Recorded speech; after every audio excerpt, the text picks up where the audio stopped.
if you've got a camera and you don't feel like you're getting good shots, but you're only going out a couple of times a year, you're not going to get good shots. Hey guys, and welcome back to the Prime Focus podcast, the podcast where I do a deep dive into other photographers' brains. And today I have with me the very special guest, Mike Adamu. How's it going, sir? Very well. How are you? I'm good. I say I'm good. We both complained about our health issues to each other prior to this and about how this podcast nearly didn't happen, but we're here and we're making it happen now. We're 100% making it happen. We tried to one-up each other a little bit. You won, but we're here. That's important. That's the saddest victory. Really sad, but we're here. All good. Who's sicker? I'm sicker. Gutting. So, tell the people at home a little bit about yourself. Well, hello, everyone at home. So I am I'm a photographer second, I guess, because we've got adult life to live around that. But I've probably been, taking pictures very seriously, I would say, for the last 3 years, 4, 5 years, actually. But really severely into photography for the last 10, 11. Started off as a videographer, studied film at uni. So always been there in and around me. But yeah, I mean, that's kind of my obsession at this point in time, is going out and taking, as you will see, black and white pictures largely. Yep. And that's what gives me joy, Steve. Awesome. That's what we're looking for at the end of the day, isn't it? Something to just spark a joy in our everyday, otherwise mundane, bloody human lives. Exactly. I mean, the first thing I want to touch on then, I guess, as you just mentioned, like from sort of college, like what was it that got you into photography? And also, what was your first camera? It's a really it's a really bit of a strange one, because I think I came probably through the back door of photography. So from my perspective, it was more videography first. I remember, because there's a huge nostalgia. My mum is probably the person that got me really into the creative side of videography. Because as a child, I remember being frustrated every Christmas morning because my mum would have a camera on charge in the 80s and the early 90s somewhere to record us, which I really appreciate now when you look back at all the little videos we've got. But we always had a video camera around the house. We were fortunate enough to have that. So probably from the age of 15, it was stuck to me, making films with my friends, all of those kind of things. Studied film at uni, as I said. And then I probably picked up my, through that, a lot of film, a lot of disposable, all of that stuff, kind of, reams and reams of film photography. And then probably early 2010s, I got a Nikon Coolpix something or other, on holiday with me. And the videography started to go down, and I started to take a lot more pictures. Probably the first real camera, and I write about this quite a lot because it's a massive regret of mine that I got rid of it. But I got a Lumix GX80. It's a little like micro four thirds camera that honestly lived with me. I took hundreds, thousands of pictures on that beautiful little cam. It's such a good system as well, micro four thirds. It really gets underplayed. And then I sold it and got a Lumix G9. And really, I've been a kind of, anyone who knows me will know that I'm a Lumix advocate. I have been for, a decade or so. But that was the first cam that I think really took my photography to what I would say is the next level in terms of my passion. Whether they're good or not is irrelevant, but enjoyment of photography came from that little cam. So yeah, Lumix GX80. I will get one again one day, definitely. Because so that's one of the things I was going to mention is, like, obviously we've not had a huge amount of time to chat. I guess we kind of got introduced to each other kind of through Elliot, I guess. But one of the first things I noticed is it's just your passion and love for the Lumix brand. Was it from just that first Lumix you had, or have you kind of gone around sort of trying different brands out and then just been like, nothing hits home like Lumix? Like, how did that work for you? Yeah, well, I think so the video cameras that I had back in the day were all Panasonic video cameras. So I think I just had growing up, I had an affinity with the brand, let's say, so at that point I wasn't trialing anything else, I didn't really know anything about anything else. I tried a bunch of other cameras. I had a Canon, I had a Sony, I had a Nikon, all of those things, in out. But then I picked up that little Canon, it just gelled in my hand. So I think I had an affinity with the brand almost subconsciously beforehand. Then I picked up that camera, and it was just a beautiful camera. It just worked. It was so ahead of its time as well. You could record in 4K from a video perspective. Such beauty. I think it was like 17 megapixels or something, which felt like a lot to me back in the day, but beautiful pictures. The lenses were cheap. Micro Four Thirds lenses were pretty cheap as well, and you could, you know, unlike full frame, you could mix and match. So I had Olympus lenses, I had Lumix lenses. Just a great little system. And so I spent, a long time getting to know that camera. And so at that point, because I loved it so much, it was almost like, and I've tried stepping away and trying other cameras since. Again, people that know me will know that I had a Fuji very recently, and I just couldn't get on with it. The camera was great, the camera was fine, but you've got an affinity with the menus, the way the cameras operate, the quirks, all of that stuff. So I think that's where my passion came from. And the brand punches well above its weight. It's probably the quietest of all the brands, but value-wise, punches well above its weight in what the cameras can do these days. And so, yeah, I've had an affinity with the brand for a long time, but yeah, I think now I have and will only solely use Lumix cams generally. Yeah, that's fair enough.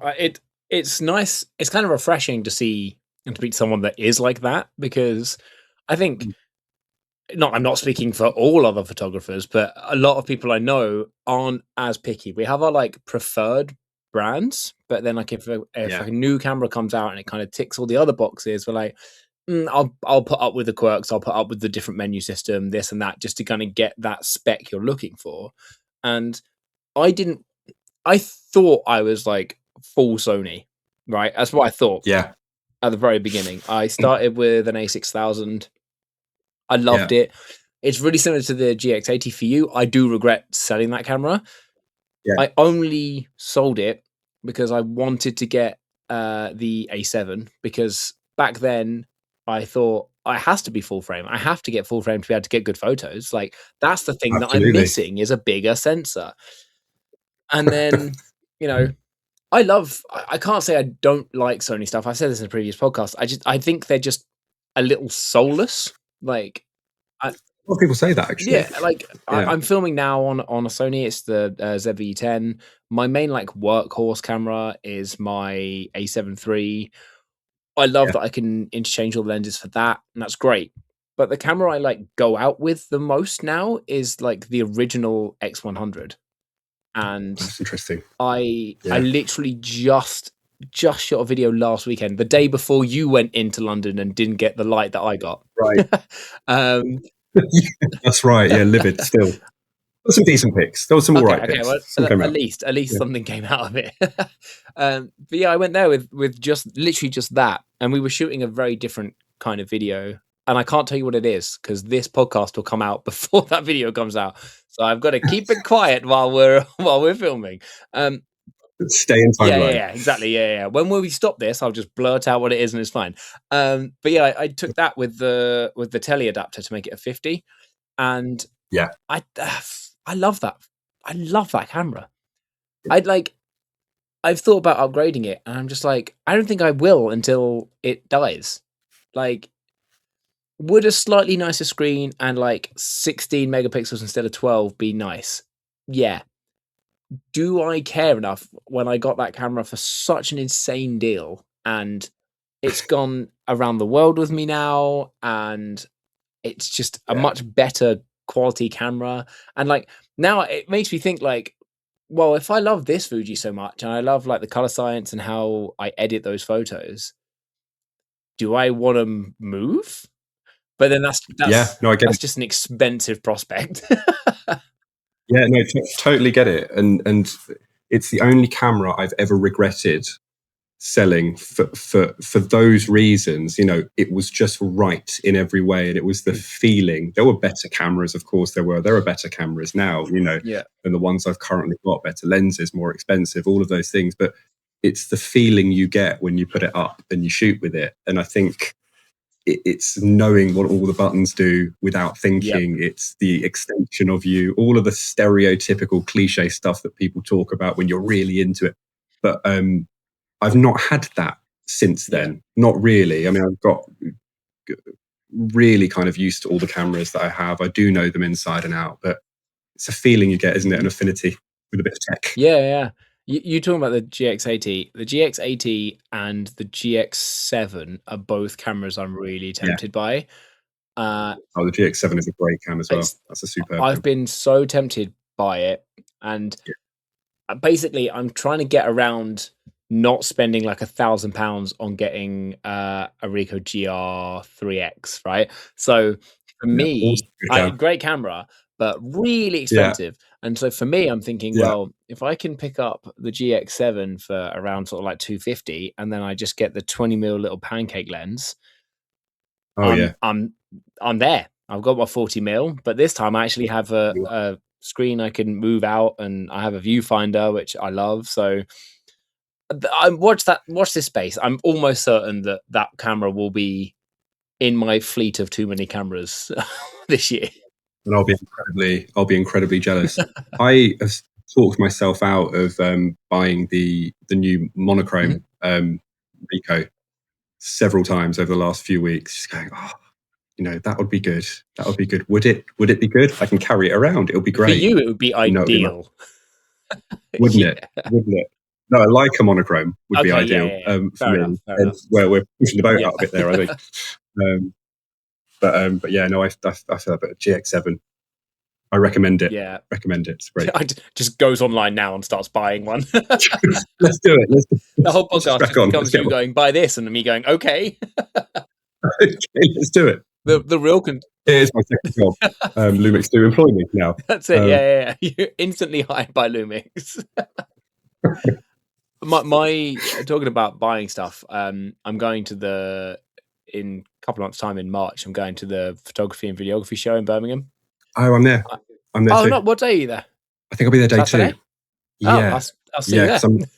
Okay, cool. Perfect. Amazing. Well, we'll hook up. Yeah, I'm not going anywhere near anything Lumix with you, or you'll make me buy it. No, don't. Cool. All right. Well, that's perfect. I'm traveling up there. I'm just driving up there on my own, staying there Friday night, there all day Saturday, staying, and then just driving back on Sunday. Well, I see. All right. And just meeting literally one other photographer who's from Birmingham, who I've spoken to a bunch of times but never had the chance to meet up with yet. So, have you been before? I did the London one last year. They're really good events. Really good. It was great. Yeah, I won a camera at the last one, so that was great. No way. Yeah, I went and did a photo walk with Sam from Optical Wonder, and I won an Instax wide with a bunch of film, like on the photo walk. I was like, great! I've wanted an Instax for a while, and good to go. And now I mainly use that film for this Instax printer. I love that. Because I find myself shooting with the Fuji X1/2 a lot and then printing that out. I'm really interested in that cam. It's a really wild introduction. That was last year, wasn't it? Yeah. Pretty wild introduction. Yeah. I love it. Good. Yeah. A lot of people don't like it. Yeah. It's niche. Definitely niche. If you want to know more about it, this is to you for the future and to you for the past. Yeah. I'm releasing this coming Sunday, or last Sunday if you're watching this, a video all about the X1/2, my experience with it, and like some examples of photography from when I was last in London with it. I love it. Amazing. Well, I can't wait to see it. It was great. It was the best video ever. It's one of those cameras where, like, when I was in London last weekend, I went to the House of Photography and just got like the guy I was with just to have a look at it, and he was like, I don't understand it, but it intrigues me. And I was like, I feel like that's how most photographers kind of feel about it. 100%. And I 100% agree. I was never going to buy it at £700. Never. Yeah. But Black Friday rolled around, it became $550, and then Argos were like, hey, if you want another 10% off, I was like, I do want another 10% off. So it became like $494 or something. And I was like, okay, I'll get it. I'll get that. And it's a lot of cam. It's a lot of cam still for that price. Yeah, it don't get me wrong. If you're thinking I'm going to go snaps and bangers, you're wrong. Sometimes they come out pretty well, but most of the time it is like shooting with a cheap film point and shoot, where like it loves to overexpose, and sometimes it just doesn't love to be perfectly in focus, especially when you're trying to use the f2 and at that narrowest field. Well, f2, but you know what I mean. Yeah. But like the flash is good enough for close-up selfies, not much else. But when you go into it knowing that it's just a stupid little camera to play with, it's a great idea. And like I had a spare screw-in shut button with the exact same one that I use on my X100, and then I brought also in the Black Friday sales, I got it half price. I brought the small rig grip, and it makes it go from like shooting with a bar of soap to actually using a camera. And I just bloody love the thing. I'm not going to say any more because people will be like, I just watched your video. This is the most. Why don't I want to hear you talk about this again? 100%. But it's going back to that feeling, isn't it? Of just, it's not just about quality. It's where you're talking about the camera being soulless beforehand. I've got no doubt that the cameras that you're talking about are I know the autofocus is outrageous. I know all the features are brilliant. But if it's soulless, it's soulless, isn't it? So it's all about the enjoyment of. It's what makes you inspired to shoot when it's in your hand. Definitely. I think people that are just into photography or aren't like passionate about it won't understand that. They're just like, a camera's a camera. If you're inspired, you can take photos. But when you know your camera, or when you really enjoy using that camera, it's a different feeling. I can go out with 2 different cameras on 2 different days, have the same level of like mental clarity and the same level of opportunities, and I will come back one day with less or worse photos than with the other camera. Talking of cameras, segue time. What's your like go-to current gear setup? Is it have you got the S9? Am I making that up? Yeah, so I'm obsessed. So I've got the little S9 here now. I'm obsessed with it in olive green.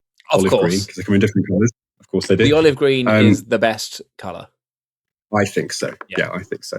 I'm obsessed with it. I actually got the. I was looking for a kind of point and shoot, really, because my normal camera, my workhorse, is the S5 II. I love it. It's a great camera. Again, I've got it here. It's a bit battered, as a camera should be. It's got a Sigma 24-70 lens on it.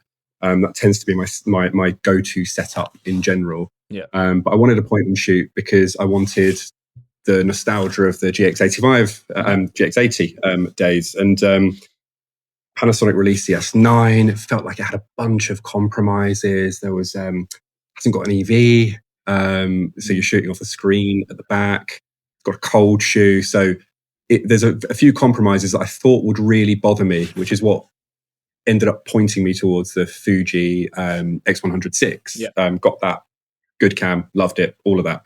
Put it aside. Got this.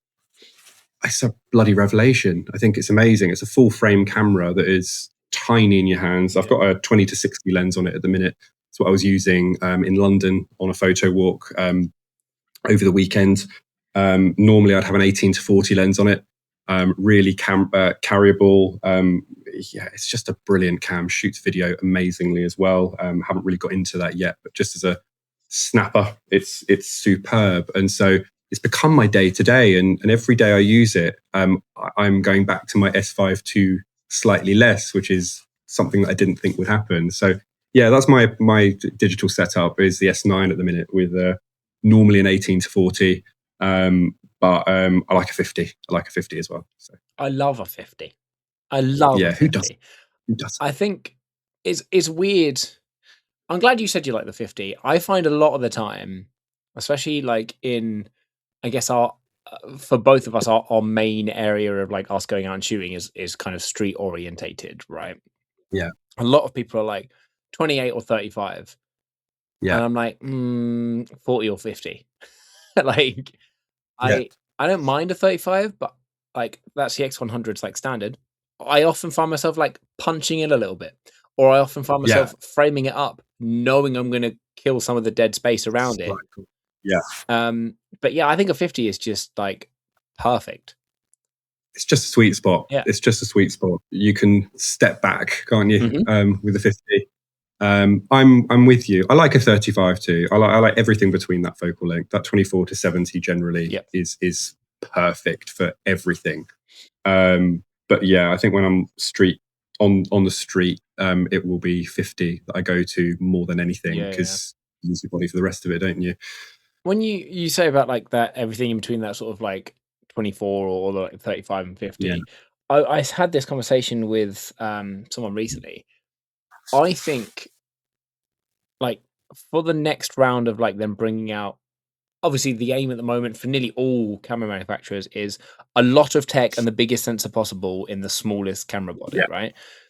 And I said, for me, like I think I've owned one Ricoh, and it was a GX100 from like 15 years ago. Yeah. With like the tiniest sensor ever, and I got some bangers with it, and then I was like, I'm not going to use it as much as I thought I would, so I sold it off. And like that, at the moment, I'm just trying to find my like perfect everyday carry camera. I know it's the Ricoh GR3X. I just don't want to spend the money. And when you add up all the cameras I keep buying to find what it is, and I know what it is already, it would have been like way cheaper just to have got the camera. Yeah, that's the problem, isn't it? I wouldn't That's have had the as problem. much fun. But Yeah. I thought the other day, like, considering the Ricoh's like the lens extends when you turn it on, wouldn't it be cool if there was a Ricoh with the same kind of setup, same sensor, everything, but there was just like a small zoom range in there, even if it was just like 35 to 50, or 28 to 50, or 28 to 40, like something just so small where you could be like, all right, I can't take as much of a step back as I want. I'll just zoom back out to 28.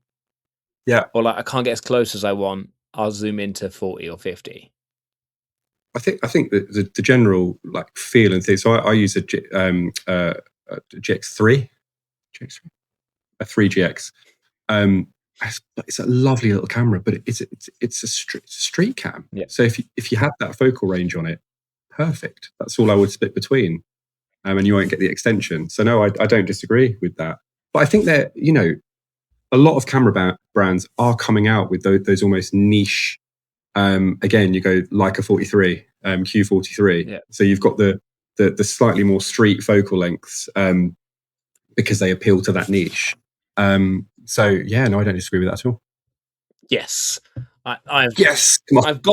I've been validated, everyone. Validated. Take it to Ricoh. Take it to Ricoh. They'll listen too, I'm sure. I'll tell them on the 14th of March or the 15th of March, whenever we're there. I'm like, listen here, Ricoh. Give me a tiny amount of zoom. I don't want to have to walk. I'll silently hover behind you just in case you need support. Yeah, I'll be like, I bet you someone else would agree with me. Let me pick this guy at random. Yeah. And you'd be like, what are you talking about? How Ricoh should have a small zoom room? I'm like, I told you. I knew it. I can't believe we're having this discussion. I was just thinking about this. Yeah. Come on in. Get involved.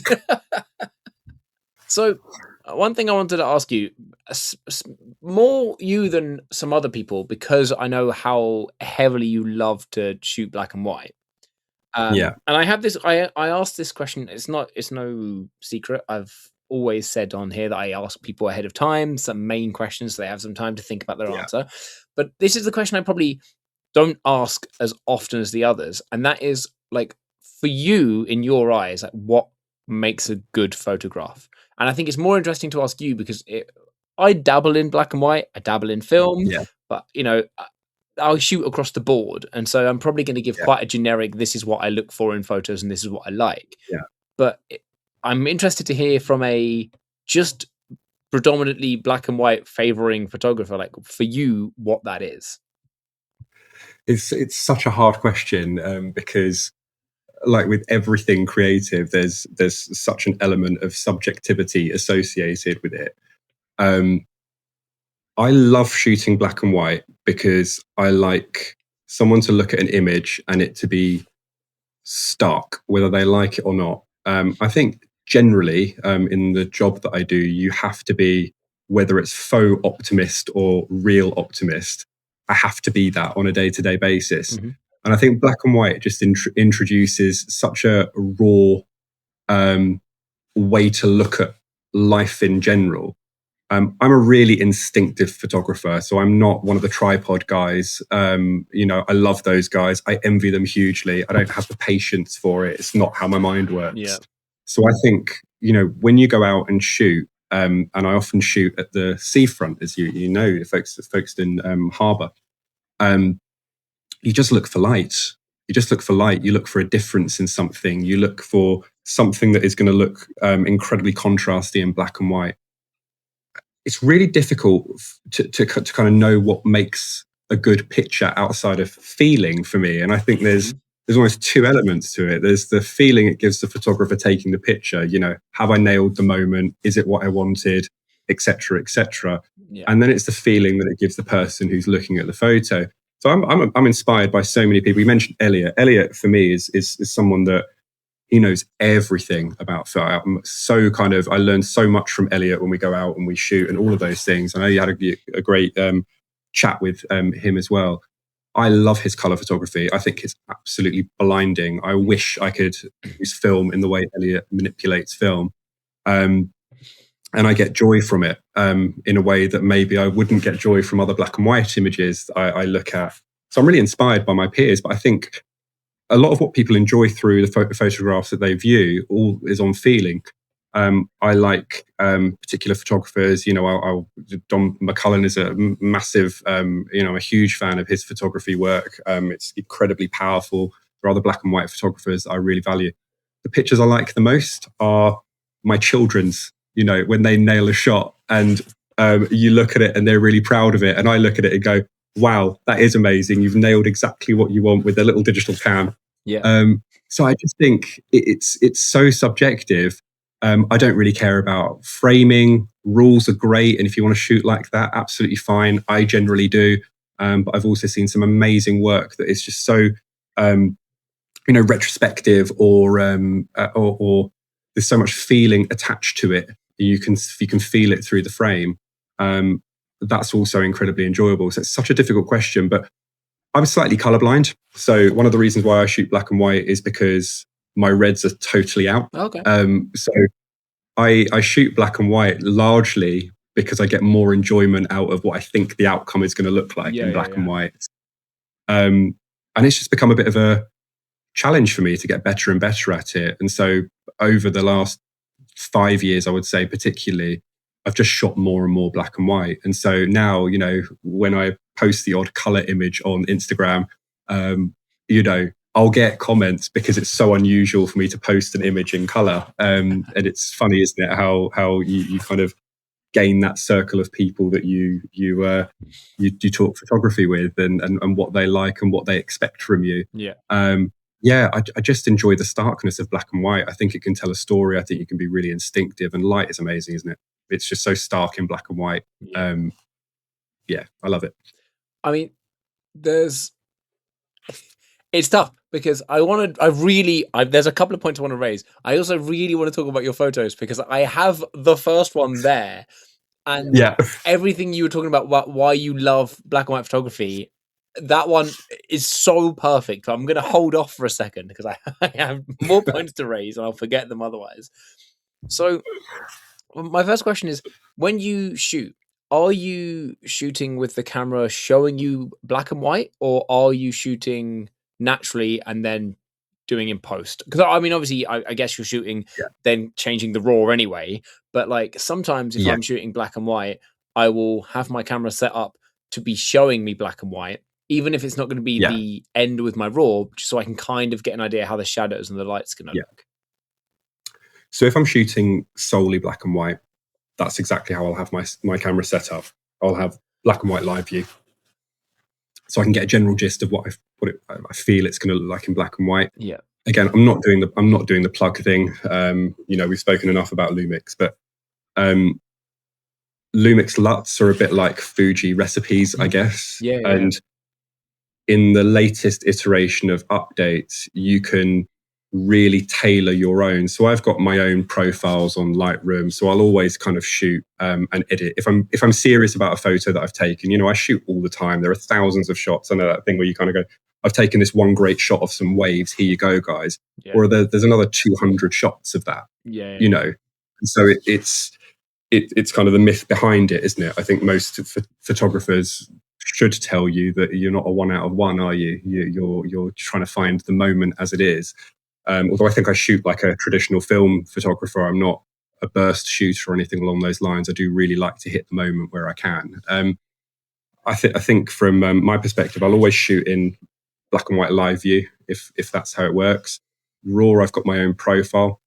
These days, what I tend to do is I use my own LUT on my Lumix cams, either the S5 or the S9, and that will give me what I think my own look that I've probably cultivated over the last 2 or 3 years, particularly, will come out like when I eventually edit it on RAW. So that's how I tend to shoot these days. But a lot of the time, I just like going out and taking pictures of stuff. A lot of it's technical, isn't it? You're just practicing. Drawing your eye. Yeah, I mean that literally sums up exactly why I started this channel. It's I just like going out and taking photos of things. Absolutely. And I thought when I first started, I'd had a like a proper camera for maybe 2 months. Yeah. And I just thought everyone I watched online at the time were really good photographers, and some of the people like Ali O'Keefe from 1 Month 2 Cameras like really made me want to kind of start a channel, because I was just like, she's just going out and just taking photos with whatever she has, trying out different things all the time, and just showing like the joy and the fun that photography can be. Like, you don't have to just go out and be like, oh, I didn't come back with the perfect photo, what a waste of time. It's like, no, I went out and had a sick day taking photos, hopefully with some people. I came back, had a great time. And there were so many other people that I was watching, and I was like, all you're doing is telling people how to get good images, or only showing good images. And I thought, like, when I start this channel, I want it to be about, I very rarely ever like call myself a photographer, right? I technically am. I've done paid work. I kind of know what I'm doing now ish, maybe, but I always mainly describe myself as just like a guy with a camera who like just loves photography. And so when I started this whole channel, it was just all I wanted to do was show people that, like, yeah, it's great when you get that banger shot, but like, it's also great when you just go out with friends and have cameras. Definitely. Like, definitely. It's the most joyous hobby. Like, it's also an expensive hobby, but it's like a really fun, easy to do in a group hobby. Yeah.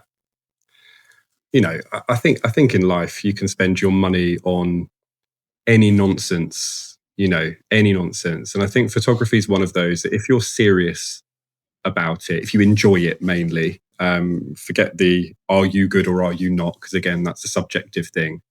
It's what you've just said there that's the important thing. It's the bit that I drive for. It's going out with mates, learning, having fun, shooting the breeze, getting some really good shots or not, and sharing them afterwards. It's all of that stuff that builds that. And I think that's the thing that I found with Instagram, actually. I don't know about yours. My family don't care about the pictures that I take. They've got no idea about what you think good looks like, why you do what you do. It's pointless. So a couple of years ago, I made the decision to kind of almost go, you know what, I'm just going to test it. The best thing that's come from that, from my perspective, is I've met so many great people who just enjoy the same thing I do. And that's it, in a nutshell. We can talk about it like we are now. We can go out and we can shoot whatever it is that we want to shoot. Yeah. Elliot was talking about going to shoot neon, something I'd never done before because I'm normally a daytime shooter. He came to photo. We've done stuff like that. So I think that's the part of it that really drives people to improve or just enjoy. Yeah. That's key, isn't it? I couldn't agree with you more. Like, Instagram's a weird one. For me, I see it as almost like a necessary evil sometimes. Yeah. Where you just kind of have to have a presence if you want to, for anything to everything. If you want to find other photographers, great place to do it, but also a terrible place to do it. And then if you want to run a brand or build a business, you kind of have to be there. Yeah. But yeah, you can get lucky in the fact that, like, I wouldn't be talking to you. I wouldn't I wouldn't have met Elliot Yeah. without me posting on my Instagram, because, and I get what you say about like being inspired by him and how much he knows, because Yeah. we obviously you saw the video with Elliot, so you know that Yeah. like Yeah. when I turned up, he was just like the first person to talk to me, and it like changed my day. Like I was so Yeah.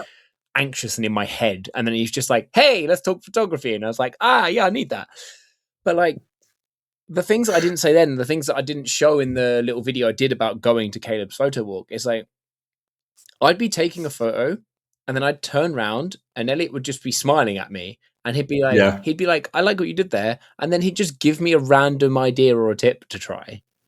And He's brilliant at that. and you're like, the way he'd like, you know, right now he's listening to this in the future, and his head is just getting bigger and bigger and bigger.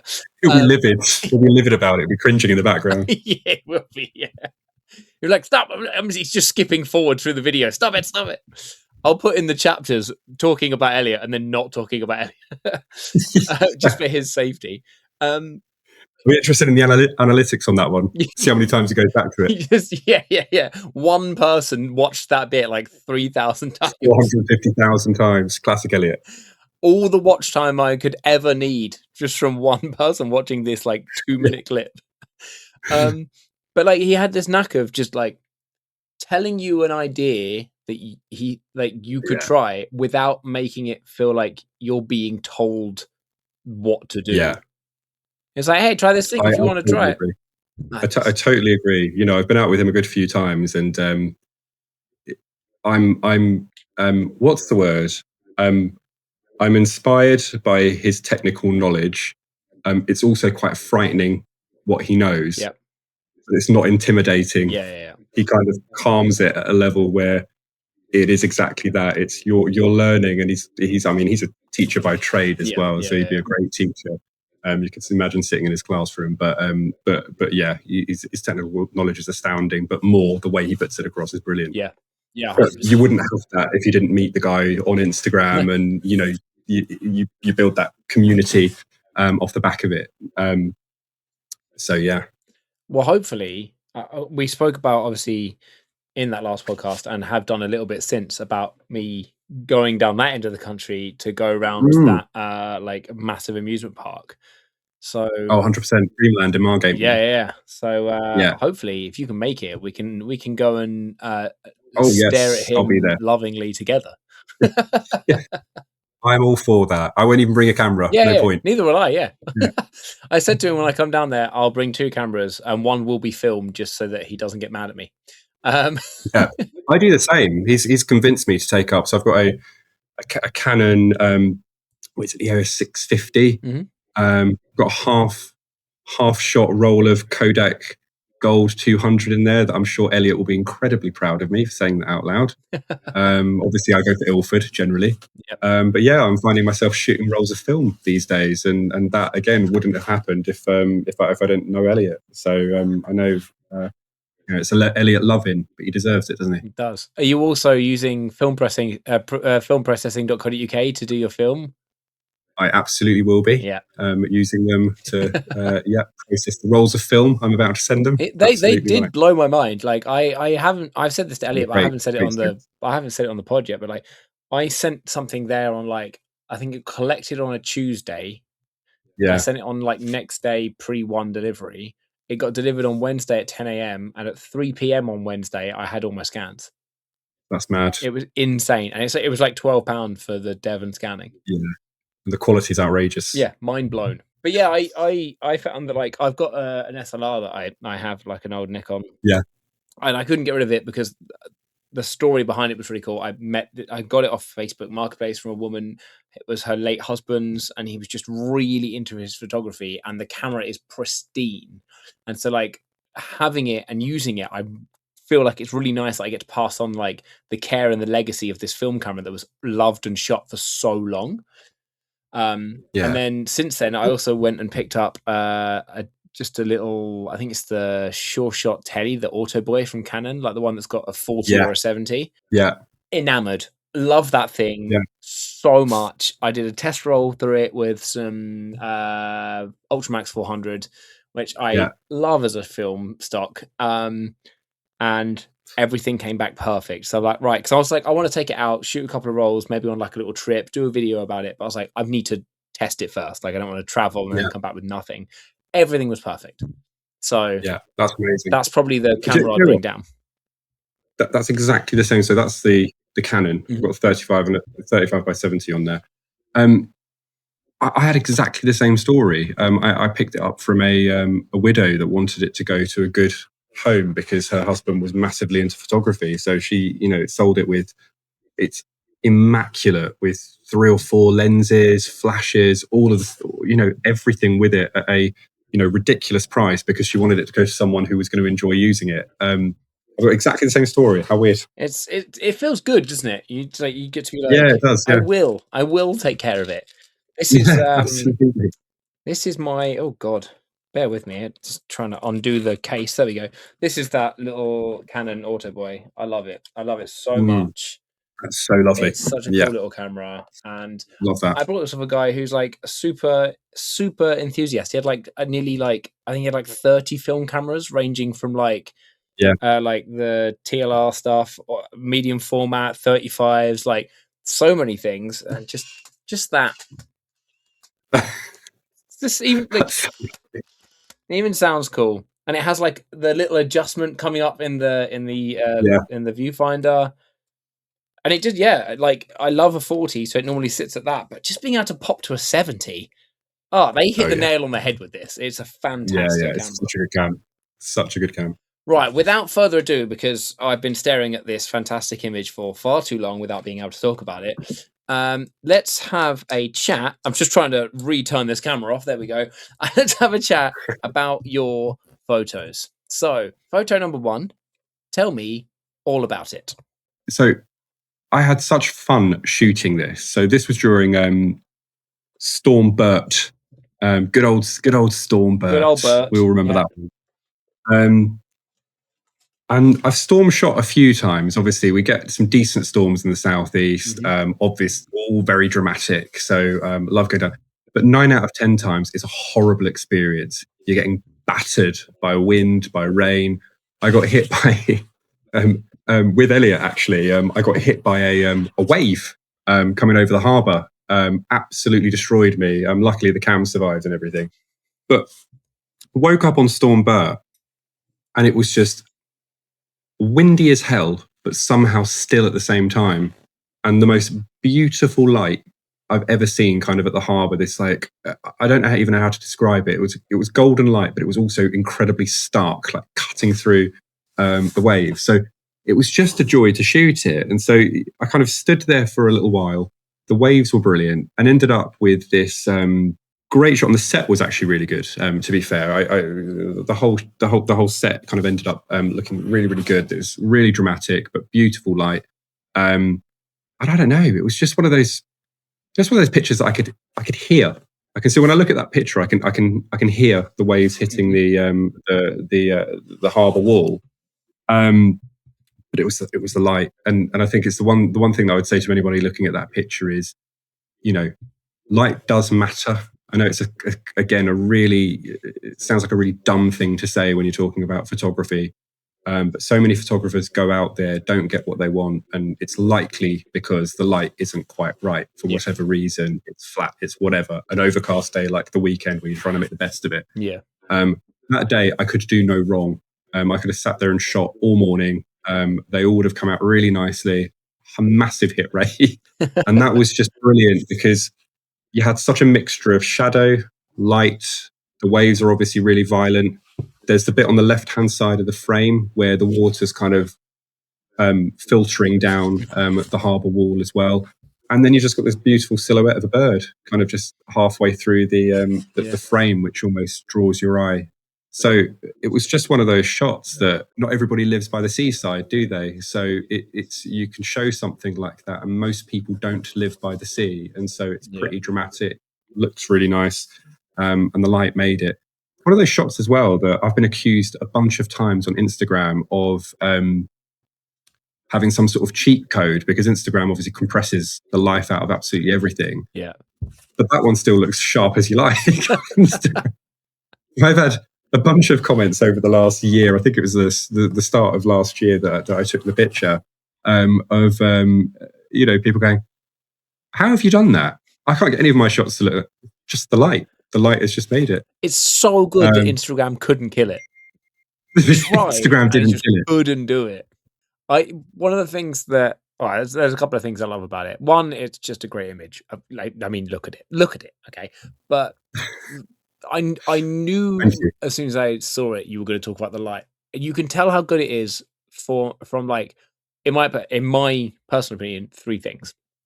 One, how bright and strong it is on the right hand side of all of the waves, but then two, how deep of a shadow you get on the left hand side of those waves. So like if you're looking on the right hand side of the image about halfway up and you've got that first little peak, it's perfect highlights along the top and then just deep shadow all down the other side.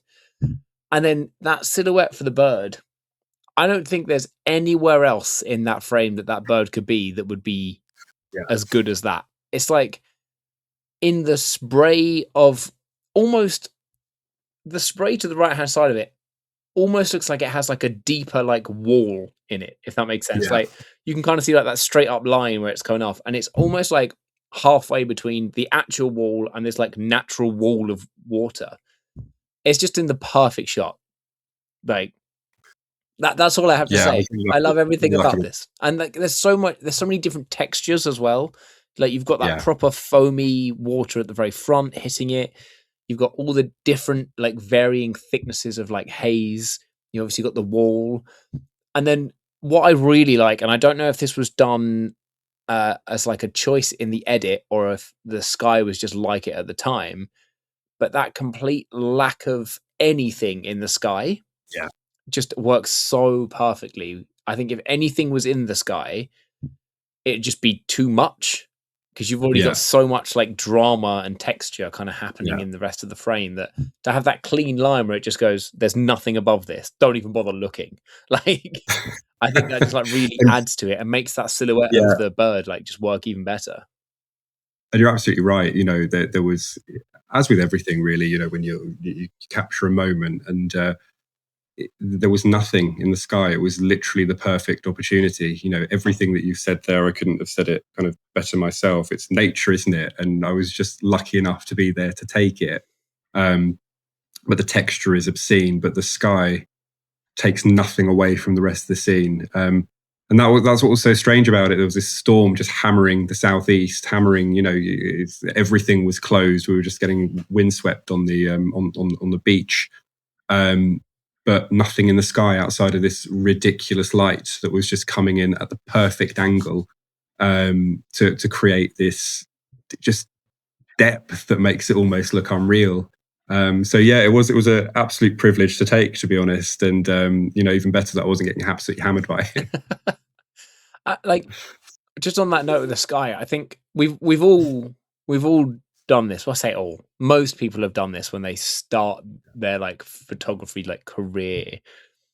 People think that like a flat nothing sky is just the worst. You should have like something in there. And the classic thing that you see, and I still to this day sometimes like friends of mine that are just getting into photography or people that have just like seen me online before, follow me on Instagram, have just asked like, oh, what do you think I could do to improve like these kind of images?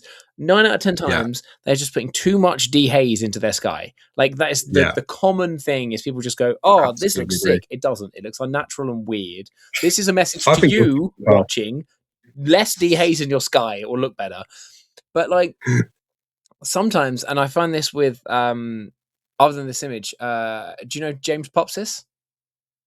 Yes. Yeah. The amount of time he will purposefully just like reduce and add more haze into a sky so that it doesn't add anything to the image, so that what you're looking at is the thing he wanted you to look at. And I found myself doing that more and more myself now, where I'm like, well, yeah, like unless it's a shot of like the sunset or of a landscape where the sky really adds to the image. Absolutely. I don't want you to look at the sky. I want you to look at the thing I took a photo of and the sky happens to be there. Yeah. a lot of the a lot of the kind of editing choices after you take an image, especially with things like dehaze and clarity and texture, if you use Lightroom, are just a lack of understanding on what they do to the contrast. Mm-hmm. And I think that comes in time. I think every photographer who has edited photos, with any kind of semblance of seriousness, would have fallen into that dehaze trap Yeah. at some point. Yeah. And you either stick to that because you like the effect, or you start to realize the subtle differences between, even using the contrast slider, Mm-hmm. and not doing that and doing minute changes instead to make the real difference. I think it ends up changing the way you approach your own photography. That's, I think, how a lot of photographers these days get a distinct style of theirs, which is probably why my images, I guess, look very similar in style, whatever I've taken, wherever I've taken them, because my editing journey has developed over time. But yeah, I think I was so fortunate with that sky. I mean, you don't even think about it, do you? When you're there, you look at it and go, well, I'm interested in the waves, but you don't really realize how much impact that sky makes on a photograph like this, because it takes nothing away from the drama that's in front of you. So yeah, It's just like if you had proper stormy clouds there with proper outlines, you would have had yeah, just there would have been too much going on.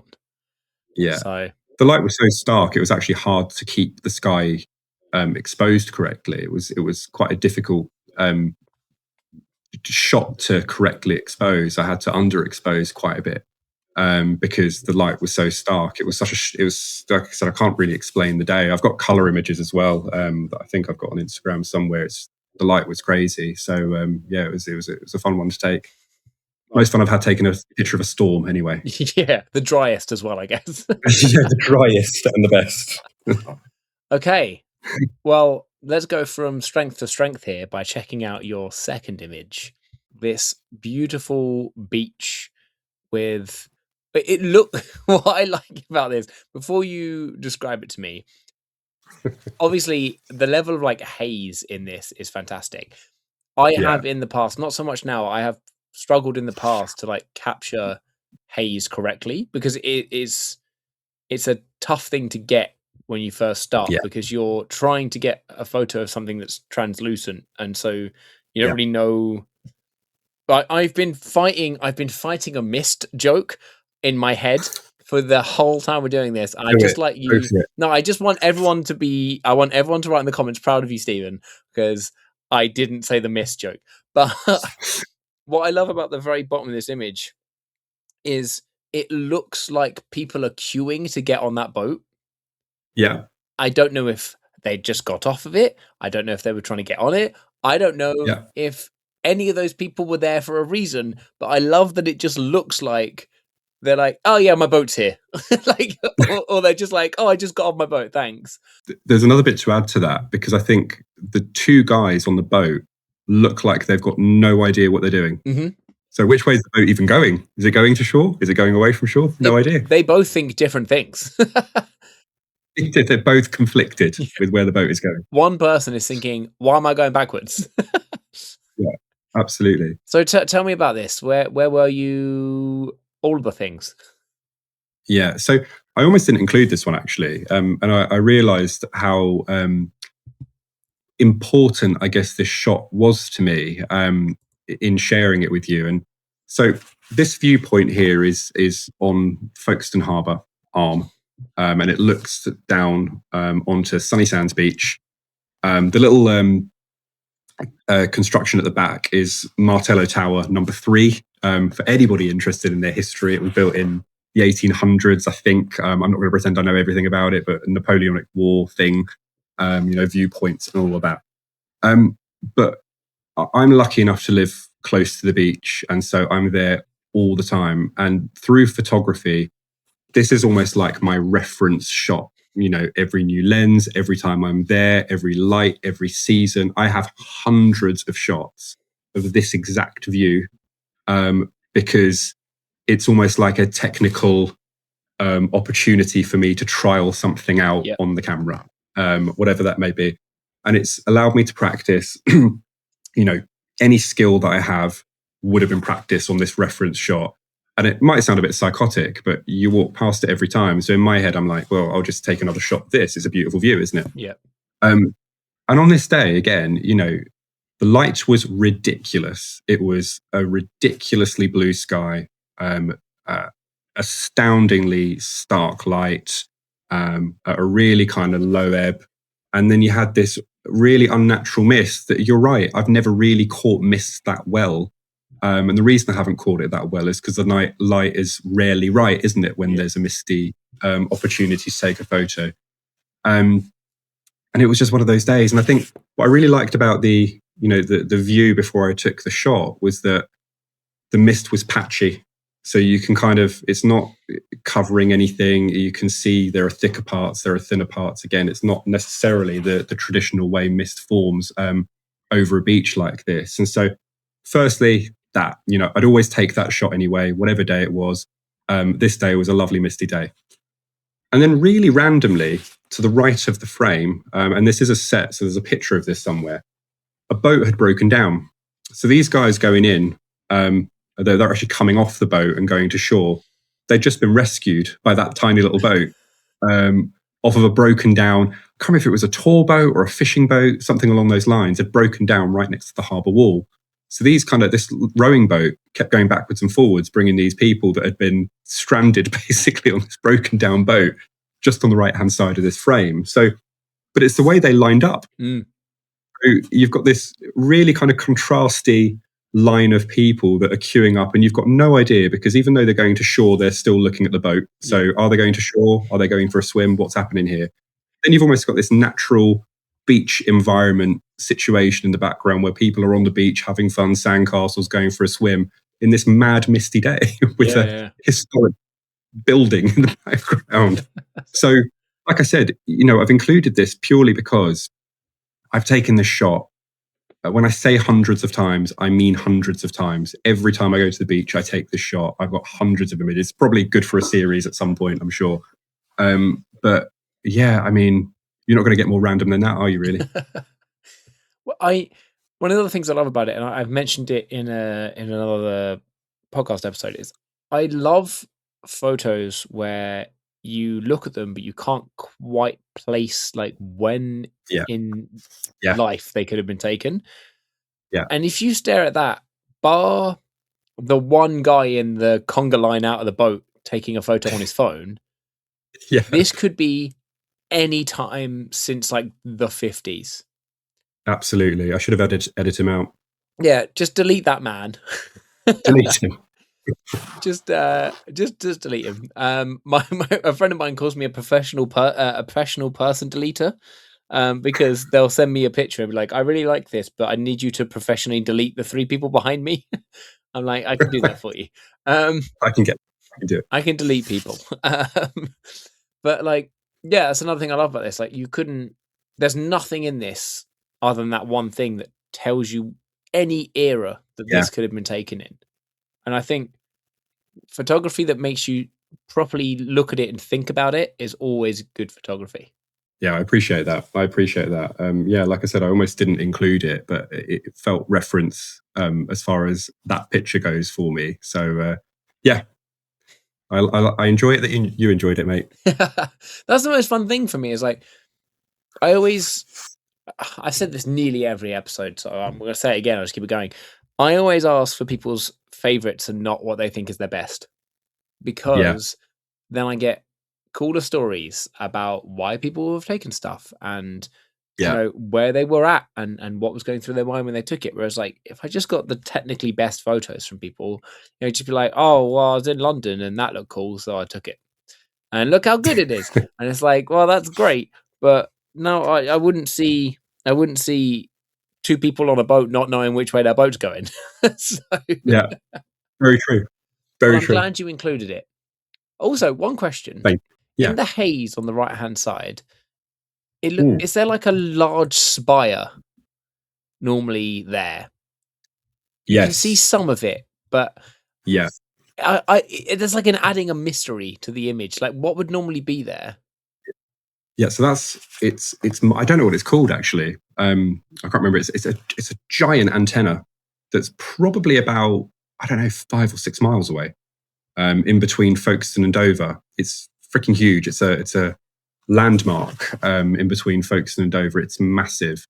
So yeah, again, I see it so many hundreds of times a year. You forget that it exists. But yeah, absolutely, it's a massive antenna. I don't know what it does. No idea. At first, I saw it and I had to put my mouse over it to make sure that I didn't have just a mark on my screen because it's such a faint, tiny line. I was like, "Is that in the photo?" It is. Okay, good. I'll Yeah. ask about it. It's actually behind the hills. It's not on the hill. It's Oh, so okay. far away. That's how big it is. Yeah, it's Jesus. it's at a way lower level than that, but it's miles away. It's just massive. But good, adds a bit of mystery, doesn't it? It does, yeah. I can't tell what the hell that thing is, but it's huge, and that's all I can see. And apparently, I've taken pictures of it hundreds of times. I still don't really know what it is, even though it's there. How dare you? Learn the history. God damn it. Apologies. Study the history before we got in. Come back with more preparation, please. This is a history channel after all. So, moving away from things I can't see to a thing that helps you see. Terrible segue, but here's the third image. Love that. This is... It looks like you've just said something incredibly mean to this telescope. Tell me about this image.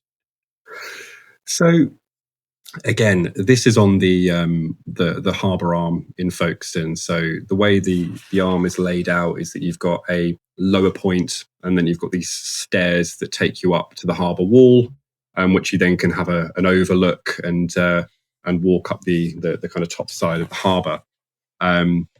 And I'm a little bit disappointed actually with this, because I thought I'd taken a photo of a bit of history, because really shortly after I took this picture, they actually got rid of said telescope to make the story even sadder when you have a look at this image. It was removed, but it was bought back or a different telescope. I don't know what they did with this one, but a different one has been bought back a year later, I think. But again, I'd walked past this so many times, and the stairs leading up to it, and as I got to the top of the stairs, it was empty. It was a really cold day. No one's there during the winter, so it's a lovely place to walk around without people. And as I got to the top of the stairs, I saw the saddest looking image I feel I've ever seen. This little telescope that's looking down, and I kind of just, when your eye captures something as it does when because I was definitely in photo mode. I was looking for things to take a picture of, and I came up and I thought, such a lovely scene, because again, the light was really good. The sky was cool. There was this really cool cloud right across that almost frames the telescope. And then then you can't see the view either from that point. So not only can the telescope doesn't see the view, but you also, as the viewer of the photo, can't see really the view outside of this little peak of sea. You can't see the view.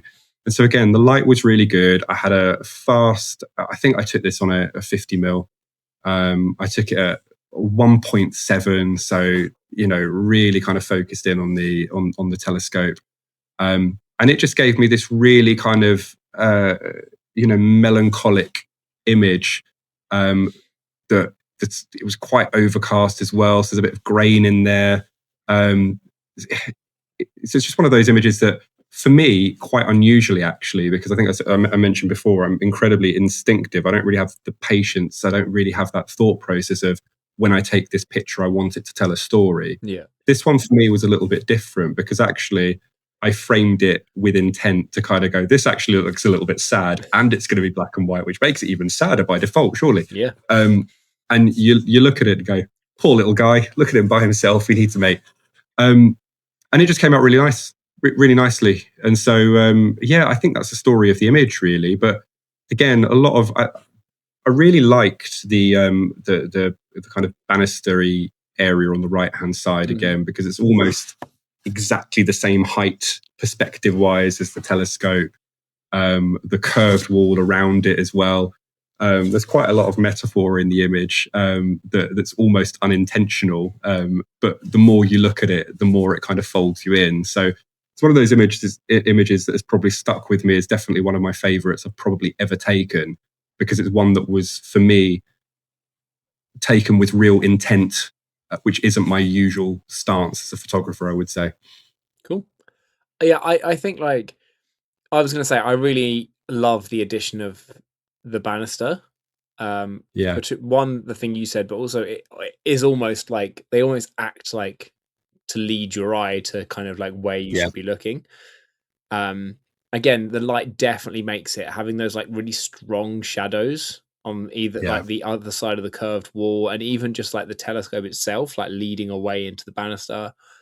And again, it's one of those images that this is the opposite of the first image where the sky having something to it really works because the actual like subject is such a flat texture that having something to kind of break that up behind it works so nicely. This is the time when I'll allow some dehaze into an image. If you want to add it into the sky, just a smidge, but there was a smidge. There just was a a smidge. smidge. I don't want to see more than +6 maximum. Do you know what? It would be +5 because that's my default on dehaze. I would never go further than 5. Then you are So then you're in my yeah, acceptable I'm in the barriers. limit We can of protect. Yeah, acceptable. we can continue to be photography friends. Thank God. Thank God. This is when you look back at the image later, you're like, it's +7. I can't tell him. I can't tell Oh him. no. +45. What have I done? What have I done? I've disappointed him. +45. I'd know. We'd all know. I also, one of the things I like about it is the staining on the wall itself. Just Yeah. it's nothing like big, but it just breaks up that texture just like a little bit. It's not just like a flat. Yeah. It's good that there's just little textures throughout the image, because I think if you had nothing in the sky and a perfectly clean wall, then the only texture you'd have really is like the metal plate that you can stand on to look through the telescope. Yeah. And I think it would be too like clinical then. It would just be a lot Yeah. of flat like mono. I mean, it's gonna be monotone anyway, but very like flat, like very just like the same texture everywhere. So having that sky to break it up, those like little stains on the wall, mwah, perfect. And that little glint It of was just sunlight as well on the lower part of the yeah. banister. Again, it was just the reality of luck, isn't it? I mean, ultimately, you're walking up the stairs and there's a telescope there. You're not talking about the most dynamic of scenes, are you? It's everything that we've spoken about beforehand. With when you put the camera up to your eye, it's what you feel when you look at it. And as I said, the reason I'm proud of the image, whether people, and people have been very kind about the image. I have to say, it's one of the images that people probably ask me about more than others, especially local photographers. As to why I took it in the way that I did. It's just that everything around it was perfect, and I just happened to be there at the time. Right, so it's that bit of luck, isn't it, Yeah. that you get when you walked up those stairs, and you kind of go, oh, the shadows are amazing. The texture looks brilliant in this light. The cloud is, I walk up there 5 minutes later, it's a different view. I probably don't spot it. I can't remember the percentages someone gave in this quote, but a little while ago I heard someone say like, a big part of getting great photos is being there. And it's just Absolutely. like the amount of time people are like, oh, I go out with my camera a couple of times a month and I never get what I want. It's like, have a camera on you always, because absolutely, the reality of photography is you're going to take 1,000 photos to maybe get somewhere between 10 and 30 bangers that you absolutely love. Yeah. You'll get good photos in there, but the ones that stick with you that you really fucking love, they're the ones that like you had a camera on you when you were like walk into the shops, or like just the times you are not expecting to get a photo, have a camera on you. And it's for things like this, like you could have just gone out for a walk, nothing, not taken a camera, would have missed the saddest image I've ever seen in my life. And it's literally you're bang on. That's the difference between your development within your own kind of enjoyment in it as well. My kind of development in my enjoyment in it changed the moment I made a commitment to myself that I would always have a camera with me, and not a phone camera, by the way. I think phone cameras are great, you can use them, but they lack the intent. I think having a tactile camera with you is, I think that. Thank you. I hate I think shooting on my phone. Yeah, it's like they can capture moments. They can, all of that stuff. They're incredibly good these days. All of this, the technical aspect of phones, and we could get into a whole new segue here. But there's a huge difference between taking a picture on a phone and you're not really thinking, like most things that you use a phone for, you're not largely, it's passive, isn't it? Yeah. But when you've got a camera in hand, you've got intent. And so my kind of photography changed when I created intent. And so I go everywhere, which is why I purchased a pocket cam, or a more pocketable camera, so I could now take it to London with me when I go to work and take pictures there as well. It is a bit of an obsession, but you're right. It's that, if you've got a camera and you don't feel like you're getting good shots, but you're only going out a couple of times a year, you're not going to get good shots. No. Or you're going to get very lucky. Or you're going to be very lucky. Yeah, absolutely. No, I totally agree with that.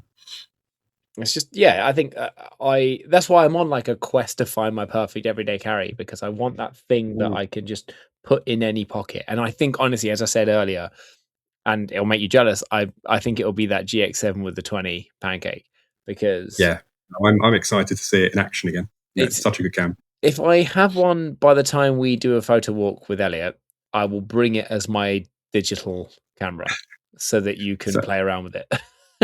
So I've got this romantic notion of, I don't want to get a GX80 again until I go to Japan to buy one.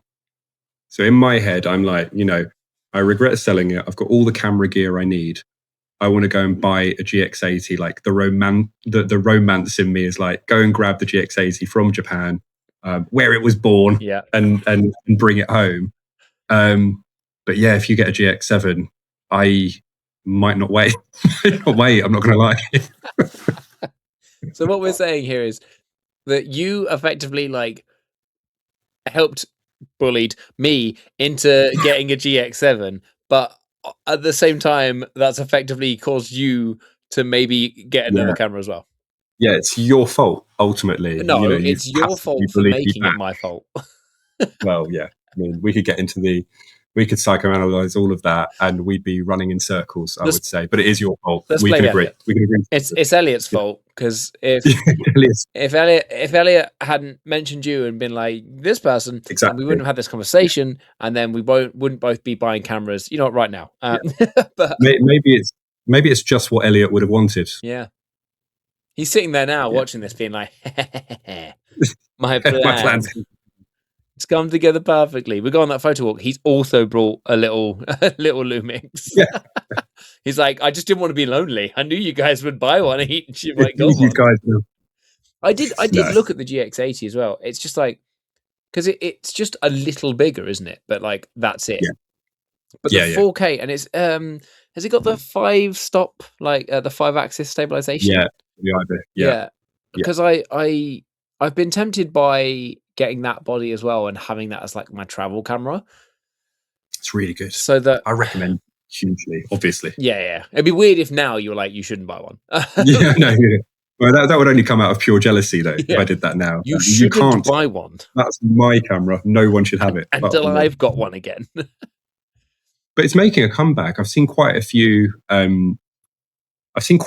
photographers online pick one up recently, because I think, the carry cam has come back into fashion, hasn't it? So a lot of people are picking up carry cams again with any kind of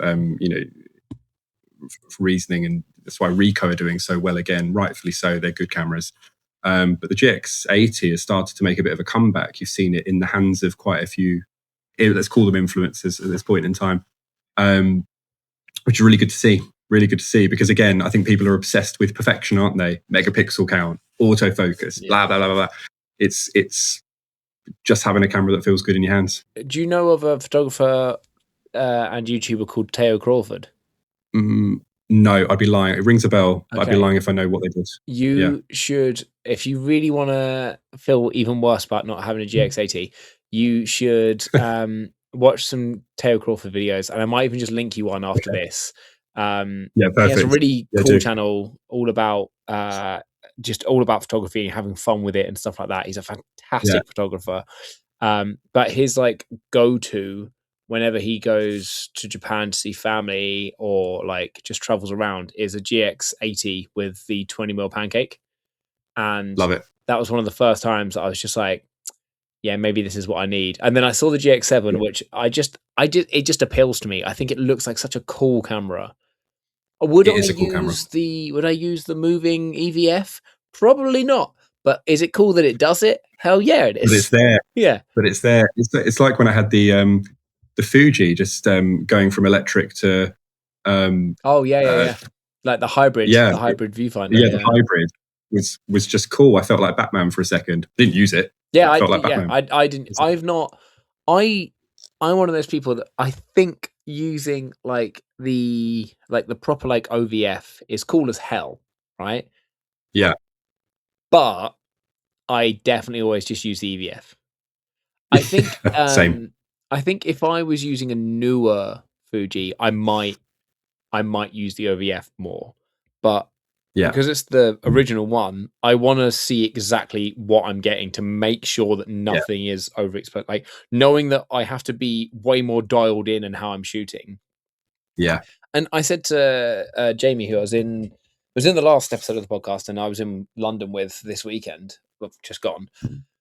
He loves shooting older cameras as well, and he was shooting the X-A1, and he was like, it loves to overexpose, and I was like, the one thing I do the moment I pick up any camera that's like 6 to 8 years older, older, is go straight into the exposure value and drop it down by 0.3 or 0.7 and shoot everything like that, because you're always going to be able to pull that shadow back. But it's so hard to like not have everything just be blown out. And the amount of times the X100 is the first camera, and I got this like 8 months ago that I really started like messing around with exposure values because I had to. Like the camera made me a better photographer because I had to learn new things to make it work. And so now I'm just like, oh yeah, I'm shooting this with my Sony. It's a great camera, but I could do it better by just making these changes. And it's things that I had to do on this really old camera so that my newer cameras just work even better.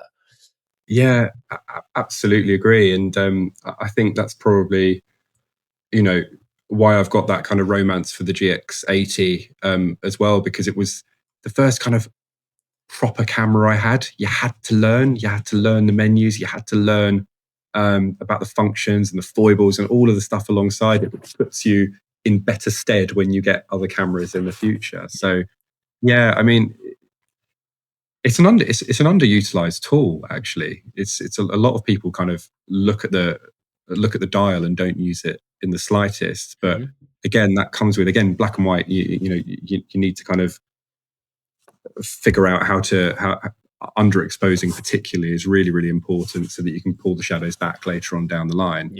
And really starting to understand, a histogram properly when you have a look at it. I know it's dorky, but when you see that and you know what it's doing, when it's pushed to the left and you can bring it back, it's important that you have those skills when you're trying to shoot a certain way.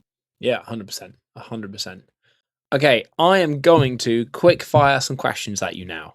Okay, go for it. Now, I feel like that you could have cheated because normally I don't tell these people, but there's enough episodes out now that anyone I have on, I'm going to quick fire things that they definitely could have thought about. I'm at some point going to have to change these just on a whim so that people don't know.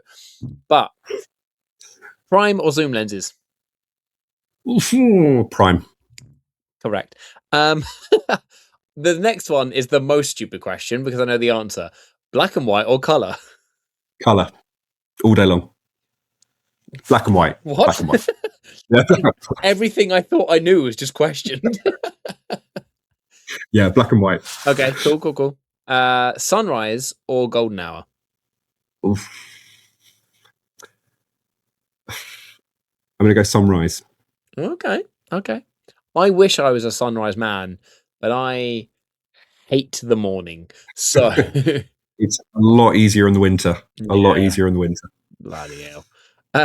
And if you could, it doesn't have to be a thing that exists. If you could have a perfect dream camera where money was no object, and even if it was like putting together a thing that doesn't exist, what would that look like for you? Other than the fact that we know it would come from Lumix. It's a really difficult one. Again, the romance in me would want a Leica monochrome. Okay. Because it would make sense to me. My shoot. So probably that, I would say. Probably that. If money was no object today, I'd go and buy a monochrome. Okay, so what we're learning here is as long as the brand name begins with L and has 5 letters, you are in. It's all part of the same alliance. Yeah. Yeah, I'm fine. I'm fine with that. To be fair, yeah, there is a built alliance between Panasonic and Leica, isn't there? With some of the, I love that when some of the like the smaller little Lumix like compact cameras and stuff, they would have like Leica glass on them. People would be like, "Oh my god, $7,000 Omicron on it." Yeah. And you'd be like, no, it's fine. And then like they did like the LX range, and then Leica had the LX range, and it was effectively the same camera with a slightly different body. Yeah. Bless them. But bless the people that bought the Leica versions and got basically the same camera for double the price. Yeah, absolutely. Absolutely right. As they should. I'd get them a little red dot now. I swear to God. If you get a red dot, you have to add zeros, at least one. Yeah, at least one for sure. Probably two. I'd love to have a Leica one day. I like Leica's like the only, because I'm not really rich, the only brand that I don't know all the models. But you know, they just brought out the first like built-in EVF one. It was like the M11, M10 or something. M11. Yeah. That's it, yeah. I think that would be sick. Yeah, definitely.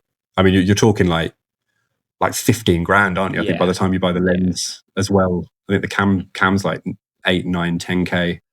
The body, even without the lens, it's madness. Think about how many GX 3s, like a GRX 3s or 3Xs I could buy with that. Yeah, exactly that. It all depends on what you're going to use it for as well. I mean, you know, the megapixel counts, all of the stuff that doesn't really matter if you're just shooting for joy. Yeah. It's a hard one, isn't it? I had a conversation with somebody a couple of weeks ago because I've been toying with the idea of buying a Leica Q for bloody forever, right? Oh, yeah. And the person I saw, her name's Rach, actually. It's Fuji Rach. This is the person you went to London with? Yeah, we were on a photo walk in London, actually, and you know, really, really great photographer. And she kind of just said, wouldn't you just go on a dream holiday instead with the cameras you've got? Like, yeah, probably. This is the thing. Like, I love the idea of getting the G FR or XR or something like that too, like the medium, the medium format. Yeah, that's like just one body, like one lens. I think it works out to be like a crazy 40 or something. Yeah, I would love it, but my God, I'm not spending that. It's like $5,000, isn't it? Yeah, 4.5, 5K. That or one of the cool little Hassies that is literally just a cube with a flip-out screen at the back. Yes, I mean that's a pretty cam. Yeah, I met a man in London who was shooting one of those, and he just had it on the flimsiest strap, and he was standing at one end of the Millennium Bridge, like shooting back towards St Paul's. And it's in a video, actually. Well, I walk over to him like on POV, and I point, and he goes, "Oh, sorry," as if like he's in the way. And I go, "Oh no, you're Hassie." And he goes, "Oh yeah." And I was like, "It's beautiful." And he's like, "Thanks." And then he looks at me like he's just going to offer it to me as I turn around and walk off. And I was like, the confidence you have to just have that dangling on like a flimsy strap, being like, "Look at this," to just like random photographers is insane. But I think that's part of the problem, isn't it? I think, you know, my cameras, they're not battered. I look after my cameras. But it's if you're going to commit to that much money on a camera like that, are you going to use it without the guilt of the expense behind you? You know, it's a difficult one, isn't it? You kind of go, mine would be fear. $5,000 camera. Yeah, you would fear the life of it. What if you chip it? Yeah. I would definitely chip it day one because that's what I do with all the cameras. And you're like, that chip's worth several £100. Yeah, brilliant. That's it. That's £1,000 gone. Yeah, exactly. That's the reason I love traveling with my like original X100. I think to myself like, if this dies while we're away, Am I sad? Yes. But am I like broken financially? No. Yeah, I'll go exactly. back and I'll just buy the S or the T and get like the 16 megapixel version instead. And then I'll just have the same camera again, but with a few upgrades. Exactly. Not, oh, I broke the camera that cost more than the holiday. I'm going to be working on this debt for the rest of my life. Yeah. Financially, I will never recover.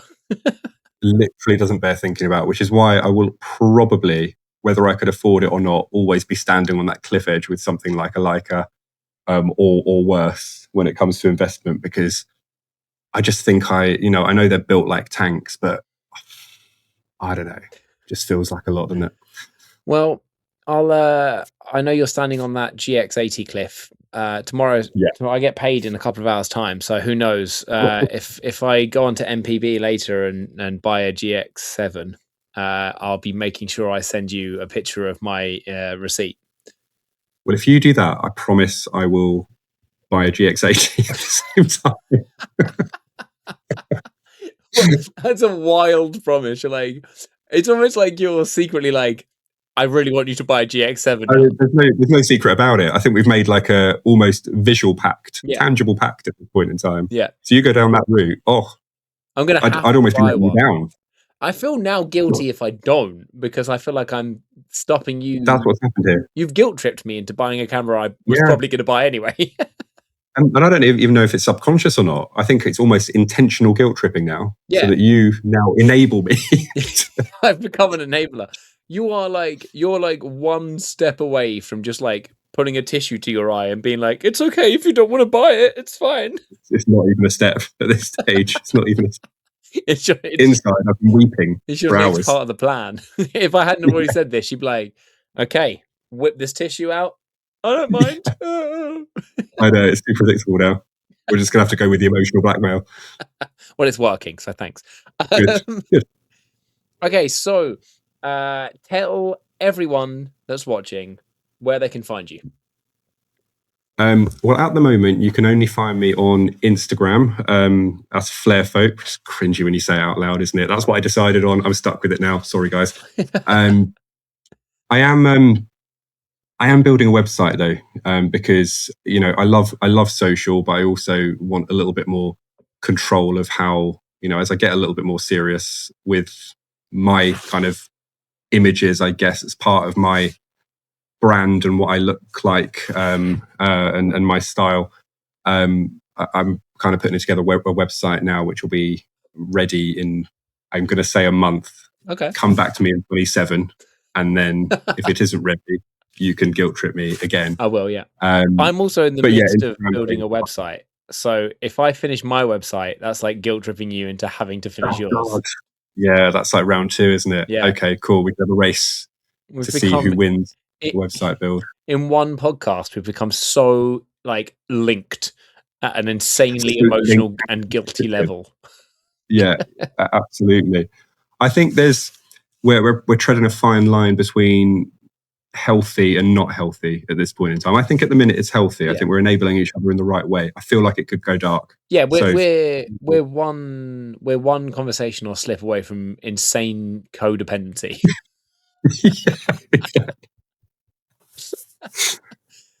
We'll drag Ellie into that, and we'll just be codependent on each other. I'm all for it. Yeah, I think it'll be great. I'll add him into the podcast. We need you. We need you. We've become codependent. Help. Absolutely right. So yeah, no, Instagram is where you can find me at the minute, and I love talking about photography, as you probably can gather. So yeah, reach out. I want to do more photo walks this year as well. I think I've done a couple so far already, which has been really good. I want to do loads more. So I think that's the plan. I know we've obviously got the Margate trip now, haven't we? We're going to hit pretty hard soon with our Lumixes, our new old Lumixes. Yeah. And yeah, welcome all that.